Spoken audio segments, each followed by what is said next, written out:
오늘 첫 번째 날이기 때문에 강의 소개를 잠깐 드리면 말씀을 따르는 삶 2 이렇게 제목이 있는데요.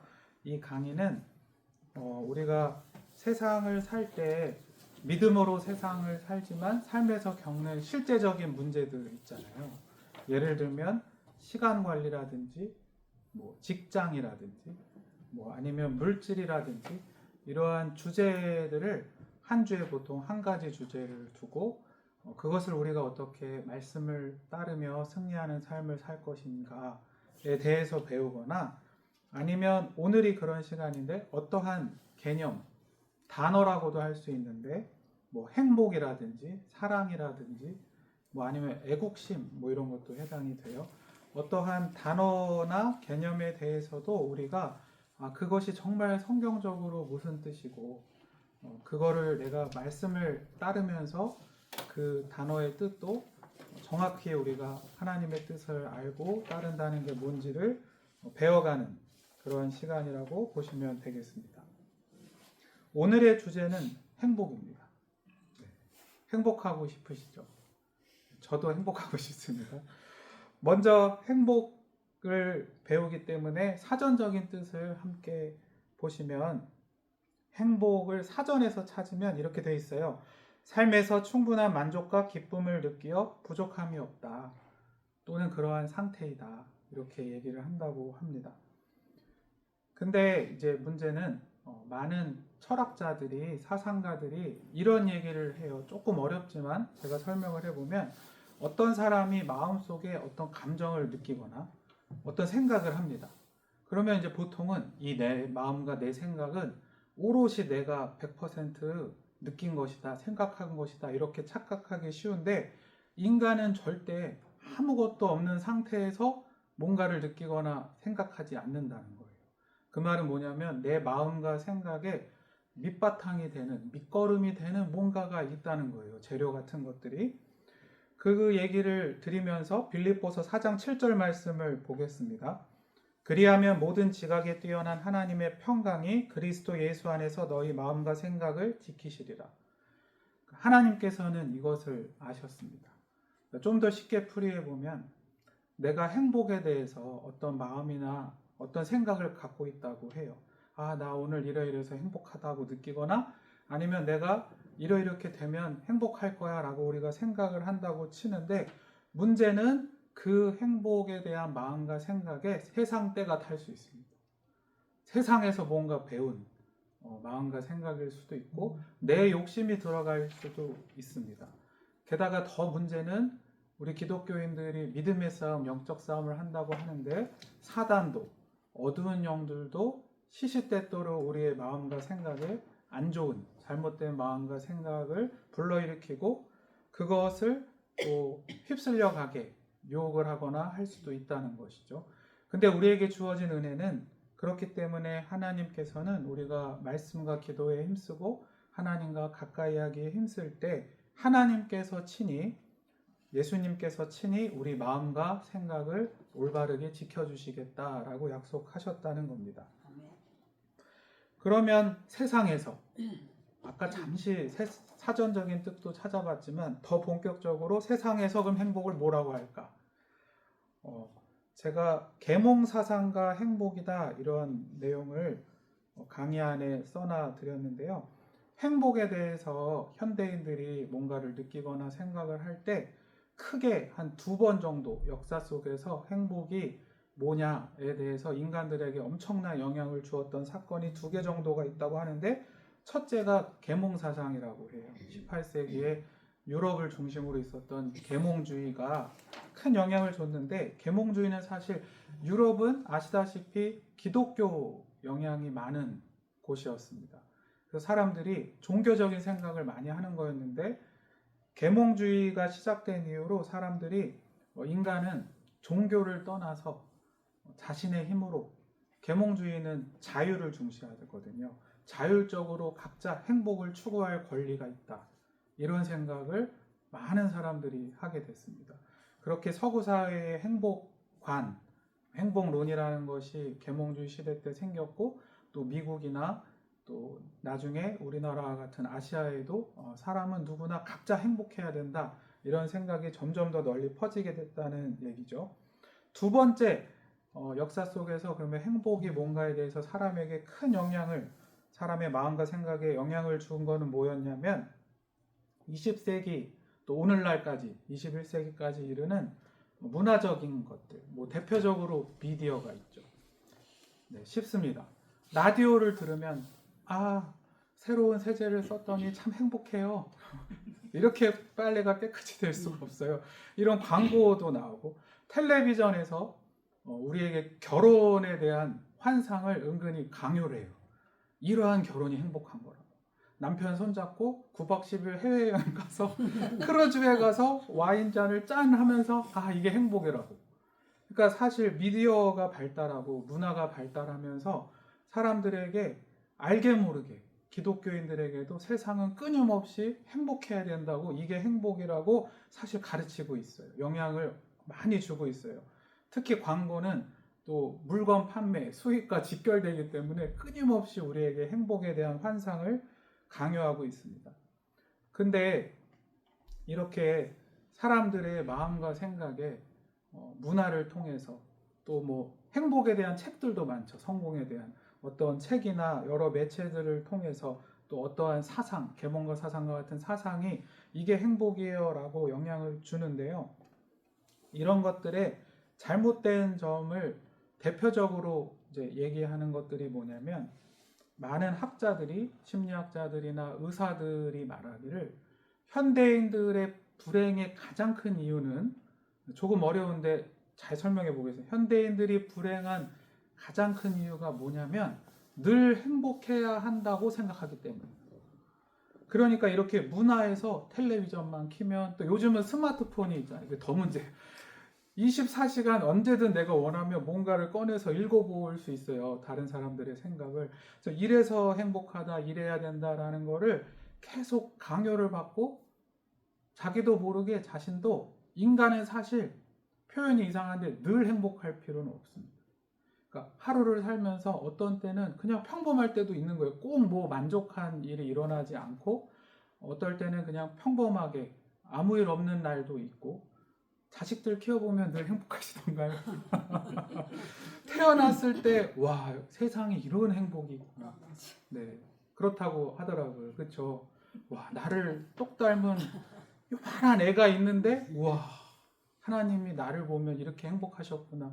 이런 행복을 느끼다가 한 5살, 10살 어른, 한 대학생 이렇게 되면 왼수가 따로 없잖아요.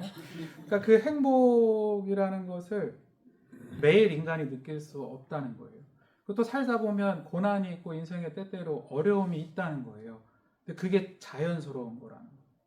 사람이 때때로 행복하지 않아도 매일매일 살아가는 것 자체가 보람되고 자연스러울 수 있는데, 문제는 우리가 맨날 영화를 보고 드라마를 보고 핸드폰을 들여다보다가 그래? 그럼 난 불행한가? 이렇게 느낄 수 있다는 거예요. 그게 이제 행복을 강요하는 세상 풍조의 문제라고 할 수 있습니다. 그것에 대해서 그럼 성경 말씀은 뭐라고 하는가? 성경은 진리의 말씀이잖아요. 이미 전도서 말씀에 그게 진짜 행복이니? 에 대해서 많이 얘기를 했습니다. 전도서 1장 9절 하반절에는 이런 말씀이 있습니다. 해 아래에는 새 것이 없나니. 행복에 이거를 대입하면 이거예요. 해 아래에서 사람들이 겪을 수 있는 수많은 행복이 있다고, 사람들이 뭐 이게 새로운 행복이라고 얘기를 하겠지만 새 것이 없어. 사람들은 다 거기서 거기야. 이렇게 전도자가 이야기를 하는 것입니다. 전도서 6장 3절에는 이런 말씀도 있습니다.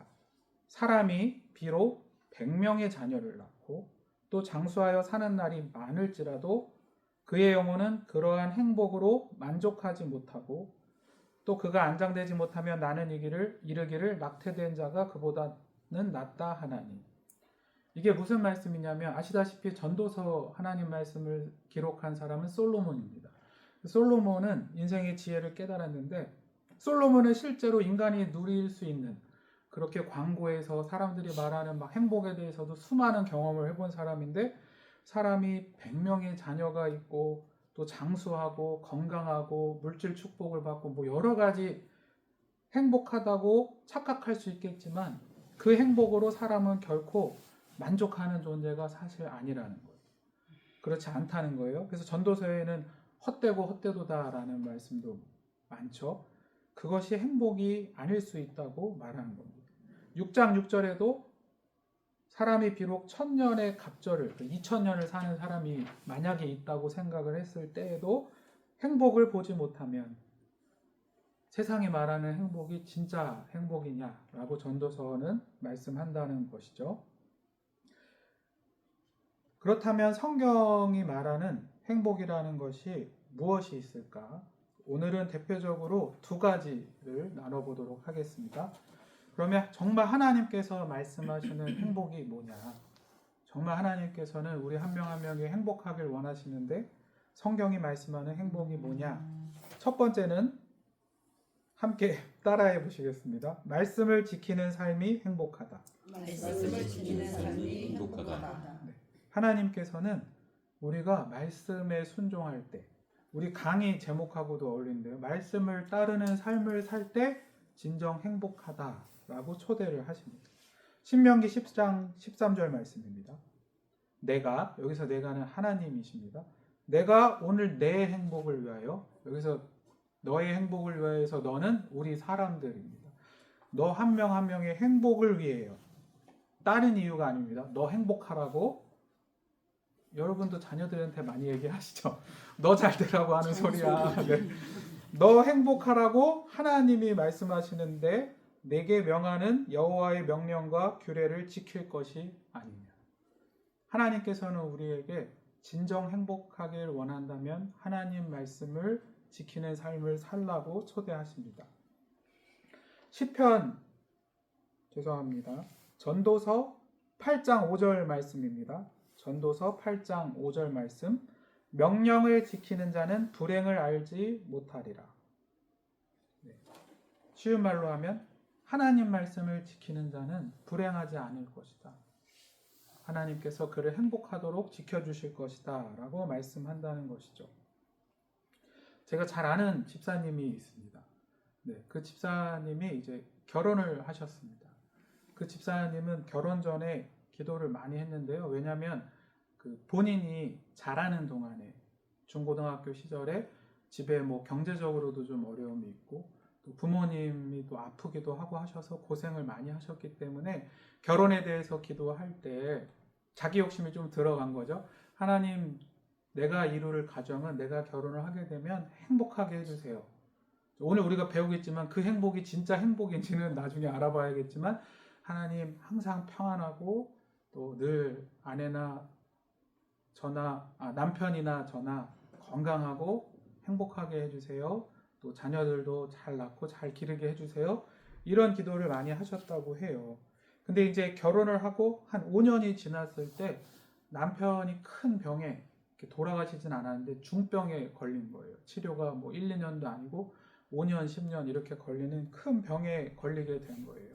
그래서 처음 그 소식을 병원에서 듣게 되고 몇 년 이상 치료해야 될 수도 있고 또 잘못하면 워낙 큰 병이라서 안 나시고 또 생명도 보장하지 못합니다. 이런 의사의 청천벽력 같은 얘기를 듣고 몇 달을 울면서 이렇게 새벽마다 하나님께 따지듯이 한탄하면서 울면서 기도를 했다고 합니다.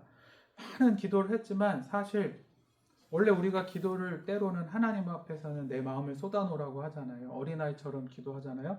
많은 이제 저에게 얘기를 해주셨는데 요약하면 그거예요. 하나님 저 행복하지 않아요. 하나님 전 너무 불행해요. 왜 이렇게 인생이 힘든지 모르겠어요. 이런 기도를 많이 했답니다. 하나님께서 많이 위로해 주셨죠. 기도하는 동안 많이 눈물도 닦아주시고 사랑한다고 말씀도 해주시고 그래서 이렇게 한 2달 정도 기도하셨을까요? 이제 많이 정신을 차리고 또 남편도 잘 섬기고 좀 많이 마음이 안정이 되었을 나에 하나님이 이제 오래 기다리시다가 하나님이 때를 기다리셨던 것 같아요. 이제 어느 날은 그냥 단순히 위로를 해주시지 않고 하나님이 진짜 들려주고 싶었던 말씀을 하시는 것 같았대요. 새벽에 일어나서 뭐 이렇게 남편이 건강에 걱정되니까 간절히 눈물로 기도하면서 또 속으로는 하나님 참 제 인생은 왜 이렇게 박복하죠? 행복하지 않죠? 그렇게 제가 어렸을 때 힘든 일이 많아가지고 내 가정은 힘든 일이 없었으면 좋겠다고 기도했는데 왜 이런 일이 또 있죠? 이렇게 막 기도하고 있는 중에 하나님이 이러한 마음을 깨닫게 하시라는 거예요. 너가 자꾸 나한테 불행하다고 하는데 행복하고 싶다고 얘기하는데 너가 말하는 행복이 진짜 행복이냐? 라고 이렇게 말씀을 하시는 것 같아요. 그래서 자기가 가만히 기도를 하다가 은혜를 받아가지고 가만히 10분 정도 왜 이런 말씀을 하실까 하다가 또 하나님이 깊이 잠잠히 하나님의 마음에 깨닫게 하시기를 기다리는 중에 이렇게 얘기를 하시대요. 그러면 대충 네 기도한 걸 여태까지 봤을 때 너가 말하는 행복은 남편과 아내가 건강하고 또 집도 잘 살고 아무 일이 없고 또 자녀들도 건강하고 속썩이지 않고 잘 크고 이런 걸 얘기하는 것 같은데 지금 그런 것들이 이루어지지 않고 남편이 너무 아프고 또 잘못하면 죽을 수도 있고 이런 불안과 걱정 때문에 행복하지 않다고 얘기하는데 너가 말하는 모든 것을 갖고 있는 부부가 있다.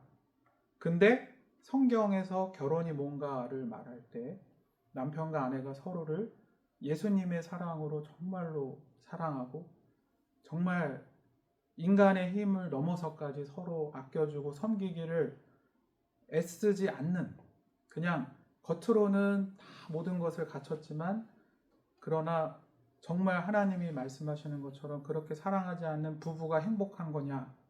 아니면 너희는 지금 이렇게 고난과 어려움을 겪으면서 많이 서로 더 말씀으로 서로고 노력하고 서로 더 아껴주고 너가 남편을 위해서 눈물로 기도할 때도 예수님 마음으로 기도하고 사랑해주고 있는데 그러면 그렇게 남편은 적어도 세상에 내 아내만큼 나를 예수님 사랑으로 사랑해준 사람이 없다. 아내도 정말 남편만큼 나를 사랑해주는 사람이 없다. 그러한 관계가 행복한 것이냐라고 하셨대요. 그래서 자기가 이렇게 뒤통수를 맞은 것처럼 그러네. 내가 행복에 대해서 좀 잘못 알고 있었나 보다 하고 회개 기도를 많이 하셨다는 얘기를 들은 적이 있습니다. 저는 그 얘기가 왜 하나님이 오늘 아까 말씀을 좀 하나님 감정을 섞어서 말씀드렸잖아요. 너 행복하라고 하나님 말씀을 지키는 자가 행복하다라고 말씀하시는지 좀 이해하는 데 큰 도움이 됐습니다. 두 번째로 하나님께서 말씀하시는 행복은 뭐냐면 구원을 약속받은 사람이 행복하다는 것입니다. 신명기 33장 29절 말씀입니다. 이스라엘이여 너는 행복한 사람이로다. 여호와의 구원을 너같이 얻은 백성이 누구냐? 그는 너를 돕는 방패시요 내 영광의 칼이시로다. 내 대적이 내게 복종하리니 내가 그들의 높은 곳을 밟으리로다. 아멘. 하나님께서 너는 행복한 사람이로다. 우리에게도 그렇게 말씀하신다는 거죠. 이스라엘이여 너는 행복한 사람이로다 하시는데 그 이유가 너 같은 여호와의 하나님의 구원을 얻은 자가 누구냐라고 하신다는 것입니다. 구원이라는 단어가 있는데요. 성경 전체에서 또 이거는 구약의 말씀이니까 구약 성경에서 하나님이 구원하신다라고 말씀할 때에 그 구원의 뜻은 뭐냐면요. 우리가 죽어서 천국에 가는 것 맞습니다. 우리의 영혼이 죄 용서함을 받고 예수 그리스도의 피로 죄 사함을 받고 구원을 얻는 것, 영생을 얻는 것 물론 맞는데요. 구원이라는 말 안에는 하나님께서 평생토록 우리를 지켜주시고 우리의 보호자가 되주시고 우리의 대적들로부터 구원해 주시고 구약의 말씀들을 보면 그때 구원이라는 단어를 쓰세요. 하나님이 너를 질병으로부터 하나님이 구원해 주시고 환난으로부터 구원해 주시고 그렇게 우리가 인생을 살면서 겪을 수 있는 여러 어려움들 속에서 하나님이 우리를 구원하시는 것을 다 구원이라고 말씀하십니다. 이거를 좀 쉽게 풀이해보면 이렇게 할 수 있을 것 같아요. 우리가 십자가로 구원받았다고 하잖아요. 우리가 예수님의 십자가 사랑으로 구원받았다고 하는데 그 구원받았다는 말씀은 단지 내가 죄에서 구원받았다 이게 끝이 아니고 우리의 인생 전체가 구원받았다는 뜻입니다. 우리가 이거를 놓칠 때가 많은데 우리가 살면서 때때로 어려운 일이 있을 때 또 질병을 만났을 때 어떤 고난이 있을 때 또 대적 인생의 어떤 어려운 시험이나 또 사단 마귀가 우리의 대적자이기도 하고 영적 싸움을 싸울 때 아니면 세상의 악한 자들이 우리를 넘어뜨리려고 할 때 늘 기도하면 하나님은 귀 기울여 들으시고 우리를 구원하시는 분이라는 거예요.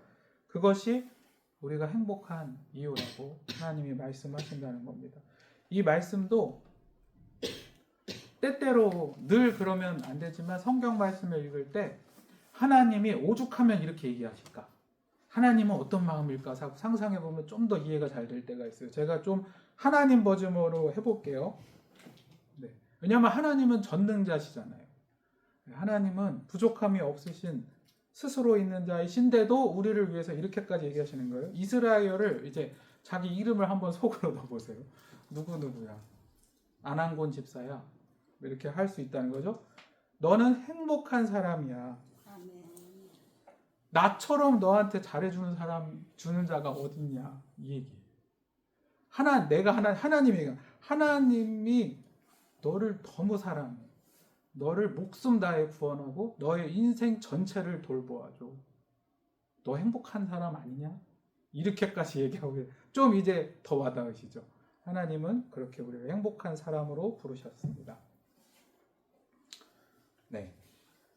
아쉬우시죠? 이제 결론 시간이고요. 제가 그 결론에 조금 이렇게 재밌는 얘기를 해드리면 제가 좋아하는 노래, 원래 되게 좋아하는 노래가 있어요. 한 10년 전부터 좋아했던 것 같은데 해바라기라는 우리 옛날 가수분들이 부른 행복을 주는 사람이라는 노래가 있어요. 혹시 아시나요? 거기에 제가 굉장히 좋아하는 가사 부분이 있어요. 강의 안에도 써놨는데 근데 제가 왜 이 노래를 좋아하냐면 좀 엉뚱하지만 저는 이 노래를 들으면 항상 예수님 생각이 나요. 이상하게. 그래서 그대 내게 행복을 주는 사람, 내가 가는 길이 험하고 멀지라도 그대 내게 행복을 주는 사람. 우리가 인생길을 걸어갈 때 예수님이 나의 행복이십니다. 한번 이 감정으로 원하시는 분은 집에 가서 이 노래를 한번 들어보세요. 네. 그 영화 중에 파파로티라는 영화가 있거든요. 그 버전이 되게 들으면 은혜로워요. 그 어느 성악가 분이 부르셨는데 강요셉인가 하는 분 성악가 분이 부르셨어요. 그래서 행복을 주는 사람 가사를 들으면 참 저는 예수님 생각이 났고 좋았습니다. 이제 정말 마지막으로 마태복음 5장 3절 말씀이 있습니다. 우리 담임 목사님께서도 한 6개월 됐나요? 우리 팔복 시리즈 설교를 하실 때 설교하신 말씀인데 마태복음 5장 3절 말씀 우리 강의 안에 있는데 한번 같이 읽어보시겠습니다. 시작. 심령이 가난한 자는 복이 있나니 천국이 그들의 것이요. 성경에서 복이 있나니 이 표현이 있잖아요. 다는 아니지만 원어로 아세르, 히브리어로 헬라어로는 마카리오스를 쓸 때가 많은데 이게 복이 있다 이 표현이 너는 행복하다는 뜻과 같은 뜻이기도 해요. 그 원어의 뜻 자체가 복이 행복이라는 뜻이 같이 들어 있습니다.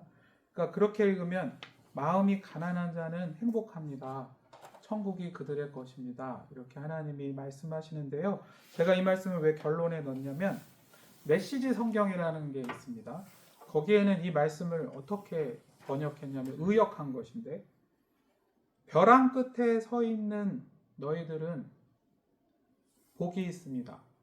행복한 사람입니다. 왜냐하면 여러분이 작아질수록 하나님은 그리고 하나님의 다스리심은 커지기 때문입니다. 이렇게 얘기했습니다. 그러니까 심령이 가난한 자를 우리 담임 목사님도 이렇게 설교하셨어요. 그 가난하다는 게 뭐 물질이 없다거나 가난하다는 게 아니라 하나님 앞에서 늘 겸손하고 늘 하나님의 은혜를 사모하는 가난한 심령이라고 하셨거든요.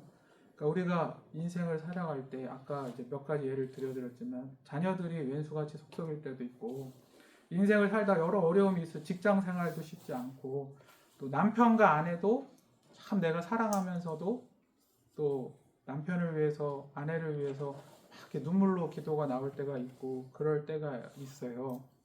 근데 성경 말씀은 저는 이 말씀이 정말 우리에게 아멘이 되기 원하는데 행복하다는 거예요. 우리는 행복하다는 거예요.